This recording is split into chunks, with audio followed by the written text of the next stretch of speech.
I'm 1 for 1.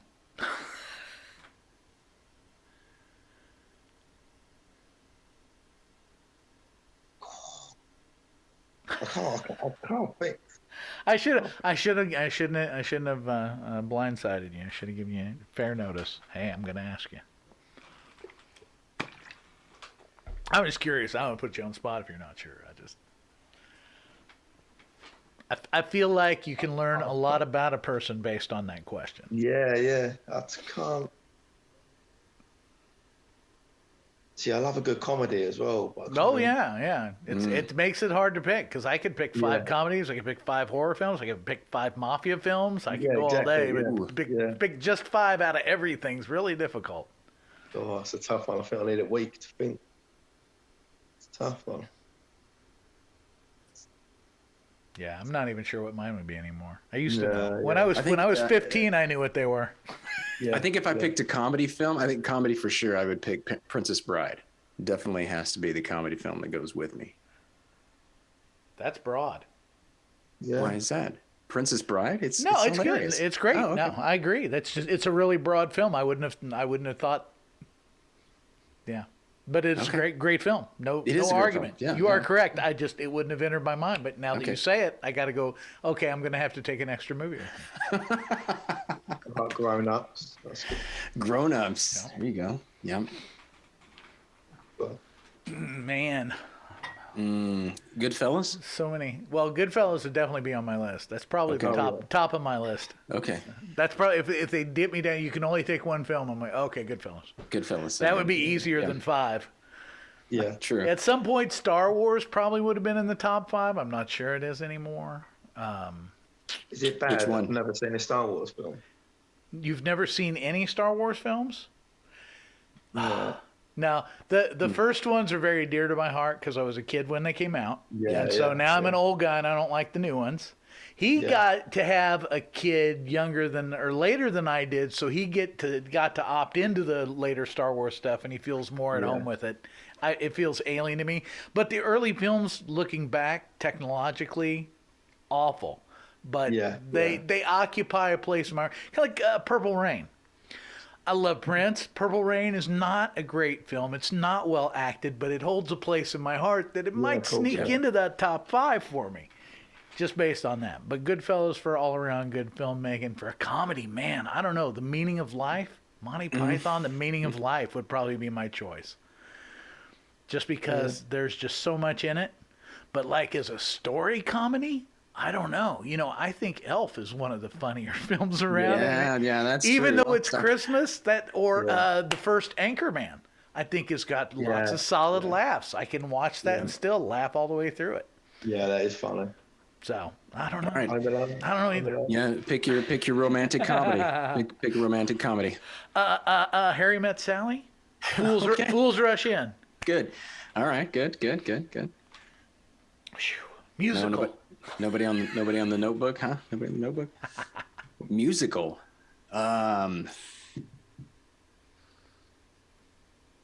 Definitely The Greatest Showman.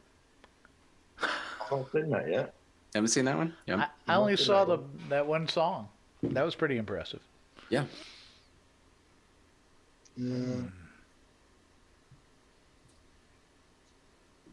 Musical. I appreciate that you're even like dignifying this by trying. Like, who watches musicals? I'm terrible on the spot. Like when people are on the spot. I don't watch many musicals either. I haven't even seen what's the big one that came out recently, La La Land. I don't know any. I know older musicals, and I don't know like old ones. Yeah. I know weird 70s and 80s like musical, Rocky Horror Picture Show kind of stuff. Yeah, Jesus Christ Superstar, Sound of Music. Those great musicals. Annie. Yes. Mamma Mia. If that's it. Mamma Mia. Hey, there you go. There you go. A good quality choice. Now let me ask you this, because you have access, and you just if you can tell me like no interest at all, don't even want to talk about this, but I'm curious. The new Abba thing going on in London. Are you interested in seeing that? Do you have any interest in it at all? I know they're building a thing, aren't they, for it? Yeah. You're going to have to go there to see it. It's the only place in the world you'll be able to go to see it. Yeah, I saw it on the news the other day of their ideas for it. It's crazy. It looks mad, yeah. And they've got a whole new album out. Yeah. All original material. I'm like, well, I don't live there, but I would kind of like to see it just to see what it's like. From a technological aspect, it would be really cool. Yeah, because they're making them back to how they was when they was younger. They're doing like holograms and stuff, aren't they? Yeah. It's if you've seen any of there's some promo trailer stuff on YouTube. Oh, they actually show some of it. It's freaky. Oh, wow. It looks really cool, yeah. What are they building? They wanted him to do a reunion tour. Apparently they were offered like $1 billion to do an album and reunion tour a couple years ago, and they said no way. We don't want any of the headaches. I'm like, I don't know, man. That's a big headache to say no to. But they've come up with this new thing, and they spent, I think, 5 months or something, and they strapped them with all of the mapping gear that you use for doing the CGI stuff, and basically mapped them over the course of several months performing these songs and recorded them performing them. And then they've redigitized them as they used to be. So you'll go to this one venue to see this concert, they'll play these songs, and you'll be there and you'll see this holographic, but it's actually them performing. They're actually did live performances of the songs and then digitizing them, which I understand. They're in their 70s by now. They don't want to go on the road. That's a nightmare. I think they must be still minted for all the music they've sold over the years. Oh, they got to be just the royalties they get is ridiculous. The residuals for all that stuff, the musical and all the merchandising that's gone along with it. Yeah. It looks pretty cool. That's pretty cool. Where am I going to put another $1 billion? Come on, my shed's full. So it looks like a Vegas show. Oh, they're showing how they made him younger and stuff. That's pretty cool. They've got a couple music videos out, and you get a couple little quick clips in there too. Wow, but it's pretty cool. It's pretty radical, yeah. Oh, why can't we do that with Elvis? Yeah. Don't give Priscilla any ideas. That girl likes to make a dime now. She will turn it out. You go down to Graceland. I assume you've been to Graceland. I have not been to Graceland. Your trips to Memphis? Wow. Yep. Boy, that's like going to Disney now.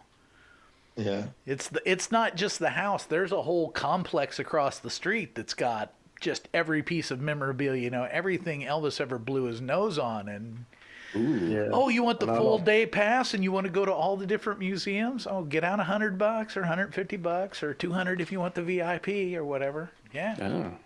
Yeah. She's all about it. She's done good work. That's funny. Well, now this looks pretty cool. I want to watch this. I didn't realize they were doing like it. I said, when I saw it, I'm like, this is crazy. And then I was trying to figure out at first, watching it, when they were talking about it, if it was actual people that had some kind of an apparatus on them that was projecting this, or is this on a screen? I said, I would like to be there just to try to get a feel for what's going on technology-wise. This is you know where this is all going, right? You remember the old show Max Headroom, right? Yeah. Yeah. I mean, he was a real sentient digital character. I mean, we're to the point now we could pretty much create a sentient digital character. Convergence. Throw them into the internet, and then there you go. They never die. Immortal. Val Kilmer's robotic voice box thing. You throw that in there too. Throw that in there too. Yeah. They won't even need us. They won't. Yep. And we'll call it. I got a great name for it. Skynet. That's what we'll call it. Now there's an idea for a film. There's an idea. This guy goes back in time. Yeah. Oh man. That's funny. Amazing. Technology is scary. Yeah. Yeah. It's done some crazy stuff now with this deep fake stuff, and I thought it was one thing whenever I was seeing in the movies where they're like, even if an actor doesn't cry in the movies, it's okay. They can still digitally make their eyes red and then actually have a tear drip down. I'm like, that kind of takes the talent portion out of doing acting, especially in a crying scene. Because I don't worry about crying. We'll put that all in there later. Yeah. But and so I thought that was pretty rough. And then now we're up to this here where it's like, we really don't even need actors. We got CGI artists. We'll take care of it. Exactly. Yeah. No, it's not going to come to that, Tony. I really think nobody's going to want to ever not have that human portion in it. I mean, we'd have to at some point to start off, and then they kick us out on the street once they've got our digital map. Yeah. See, I was having a conversation about this the other day with someone. It's like, too much CGI, I think, ruins films. Yeah. Like, just for example, we was talking about Teenage Mutant Hero Turtles. Yeah. And do you remember the original film? Yeah. Yeah. That looks amazing. Yeah. And there was actual people in them suits. Right, foam rubber suits, yeah. Yeah, it's amazing. And then you see the new ones and you think, they don't look right. It's a step above a cartoon. And it's like, not that there's not a time and place for cartoons, but if you want to see live action, you want live action, not simulated live action. Right. Exactly. Right. Yeah. I was watching something on YouTube the other day, and it was the most expensive shot ever shot in a movie. Most expensive scene ever shot in a movie. Cost over $200,000 for this one, like 8-second scene. But it was in an old Tom Hanks movie. I don't even remember what the name of the movie was. But it was a picture of the Concorde. It was a video of the Concorde landing on the runway at LaGuardia with the sunset and the Empire State Building behind it. And so they were talking about, and somebody had wrote a book about the filming of this movie, and they were talking about how that particular sunset only happens 2 evenings out of the year. And so now you got to schedule that at the right time. You got to close down LaGuardia Airport so that there's no traffic coming in. You got to hire the Concorde to take off and then land at the right time. You got to be at the right height so that you can see, because the Empire State Building is across the river over there. You know, it's like 3 miles away. You got to do all that stuff. Anyway, no CGI at the time. Of course, now it would take a good artist probably a couple hours to throw that together. I don't know, but look at the shot. You're like, wow, that's pretty cool. $200,000 for that shot. Huh. Look at what we get to enjoy as film fans, though. Like you watch old films and you get to play the spot the matte painting game.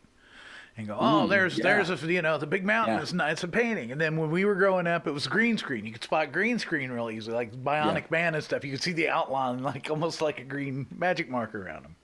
Yeah. Then we got to go through the CGI stuff and go, oh, there's that. Now we get to do After Effects. And you're going to watch the movie and go, oh, After Effects fire, oh, After Effects gunshots. Yeah. So at least we get to follow along and play the game on our own, audience level. You can still enjoy it. Right. I mean, I love CGI, but I think just sometimes I think there's too much of it in some films. It's a crutch, sure. Yeah, it happens. I think all special effects endure that in different genres. I think there's in horror movies you get stuff where you don't have any story, you just got splatter. Yeah, and there's no narrative to it. And it's like, okay, there's no narrative, so there's not really a need for an actor or anything. A guy comes in, a girl screams, blood, blood, blood. Yeah, and then when you lose the human aspect, you lose the story, and people lose interest. There's not anything for them to hang on to. So yeah. That Polar Express, I thought, like, okay, this is getting creepy with the fake humans, the way their eyes looked and stuff, and I thought that might kind of start to turn people off of the trying to make fake humans animated, which I'm not. Other than it's probably more expedient and financially good for the studios to not have to actually pay people, just create their image in a computer and make them do whatever they want, but.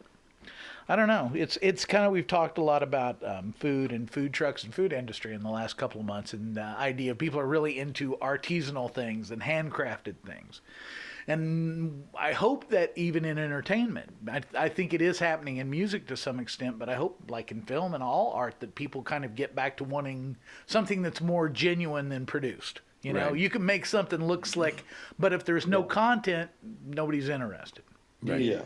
Do you hope for something like that in the film industry? I assume that you would. It's got to mean better roles and all around 100%. Better product. Yeah, 100%. Yeah. Pulp Fiction. Top 5. Got to take Pulp Fiction. Okay. Sorry, just old man brain just kicked in on me. Yeah. Yep. Yeah. Pulp Fiction. Yeah, films like that. Right. Yeah. That Once Upon a Time in Hollywood, I thought that was really great too. Did you get to see that? The last one, last Tarantino. That's that's a good one. Also, this week in Los Angeles, the Academy, the Motion Picture Academy, opened their museum, their official museum, and I got to watch a couple of video tours of that. really interesting, like movie memorabilia, movie factoid stuff. That's But cool. it's into that, Nerd Boy is. Then check those out. That's very cool.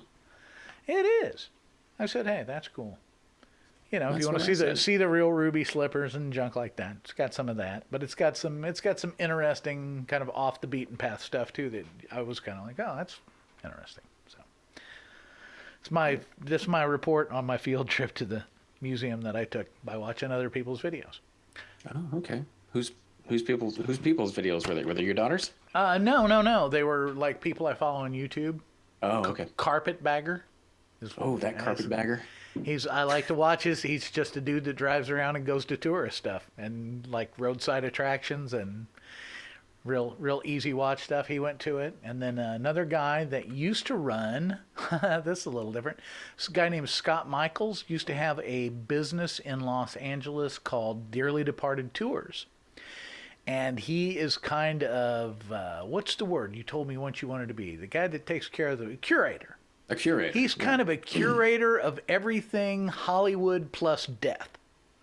And so he used to do a driving tour of LA and take you to like all the famous places where famous people had died and where they had lived and where famous movies. He had a museum that had all this things related to that and all those types of things.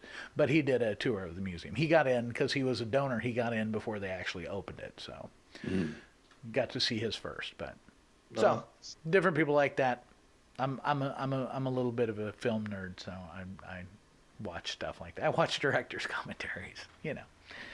I like some directors' commentaries. They're pretty good. I find it fascinating. I want to know how it was made. I love the Robert Rodriguez films for that because he would sit. Really? He called it. You know, I never watched any of those.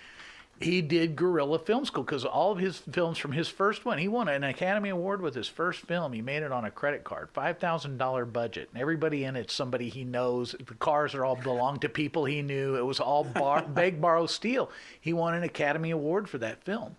Wow. But that's how his whole philosophy is. You don't have to spend a lot of money to make a great looking film if you know what you're doing. And so when they started coming out on DVD, he started putting a thing at the end of each thing. After the director's commentary, you have to watch it to find it, and it's Guerrilla Film School. And he goes through shots in the film and goes, now here's how you do this without breaking the bank. Here's how you get this shot on a budget. But it's basically behind the scenes ideas for independent filmmakers and ways to save money and get better shots. Yeah. And it's like a freebie that a lot of people don't even know are in his DVDs. But Wow. yeah, Man, all the times learned a ton of stuff from that. all the times that I'd seen Spy Kids and Shark Boy and Lava Girl. Yep, I know. That was in there. All that could have gold was learned. in there. I could have learned something. That's crazy. Is everything all right? Somebody coming in the window? Yeah, full air tank. Yeah. Oh, No, all good. So what's it? What's it like in America? Obviously, it's massive. But it's massive. It's much different than it was a few years ago. I can say Yeah. that. Or Yeah. it feels a lot different in the last 8-10 years. Things have changed a Yeah. lot. Yeah, that's how it mostly felt growing up. It's like really big, and it was so fun as a kid for me to be able to go on a vacation. You didn't even have to leave your country and go somewhere just completely different. yeah, it's crazy, isn't it? Yeah. Crazy. Yeah. There's a lot of great stuff about it. It's having a hard time right now. Yeah, it is kind of having a hard time. But I think The everybody people- is a little bit, so. The people are pretty divided. We've got some very divisive things. I'm sure it doesn't take you much news watching to find all the divisive things that are happening in America. But yeah, and it's caused a lot of fear in people. It's also caused a lot of just almost, what is that, where you don't want to do anything at all. That shock where you're not going to do anything. You're taking your money out of the bank, you're sticking it under the mattress, you're not doing anything with it. And it's caused a lot of that. We've got the great resignation happening right now, where people are just leaving their jobs in droves, and that's exactly it. They got a terrible example. They got a taste of the being at home and working at home and realizing, hey, I can be just as productive.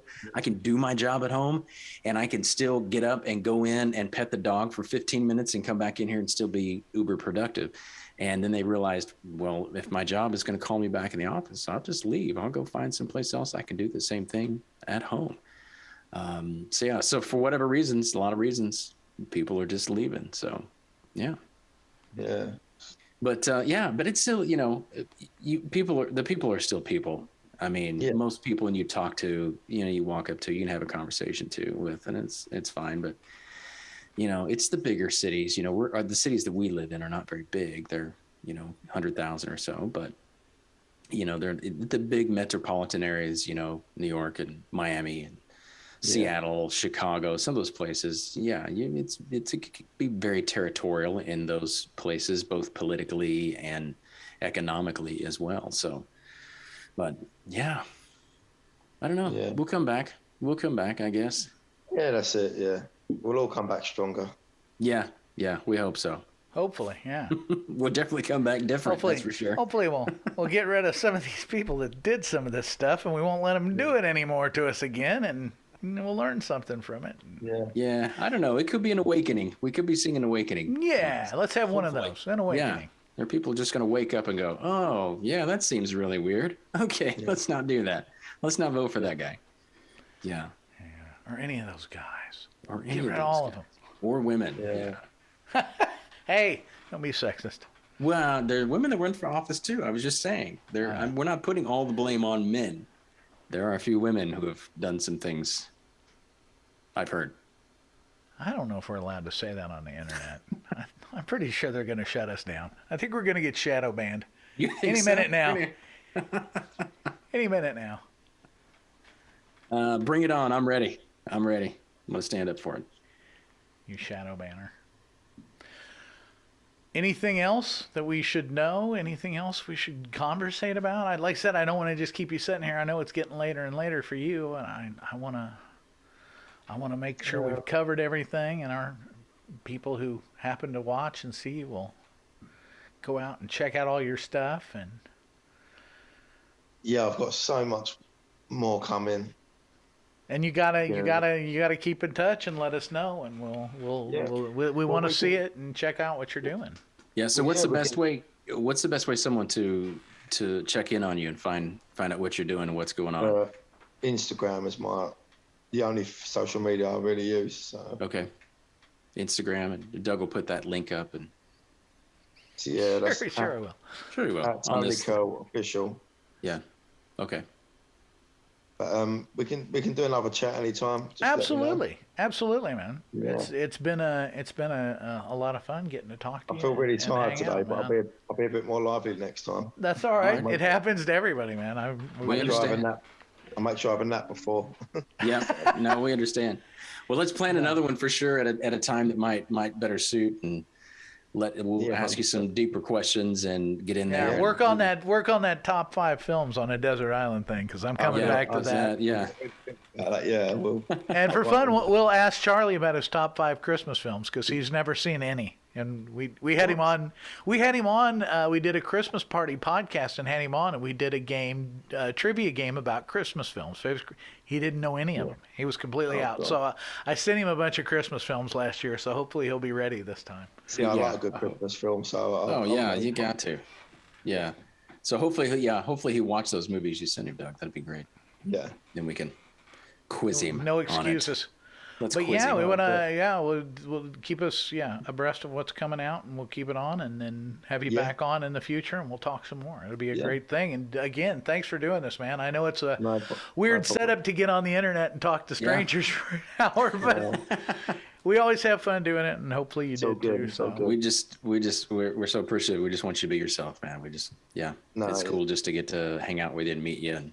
Yeah. Hear what you're doing, man. It's great. It's fun. No, thanks for having me on. Very exciting. All right. It's good talking to you, man. We'll organise another group chat and we'll sort that out. For sure. Absolutely. And thanks again. Have a good evening. And you, take care. Yeah. All right. You bet. Take care, Tony. Bye, guys.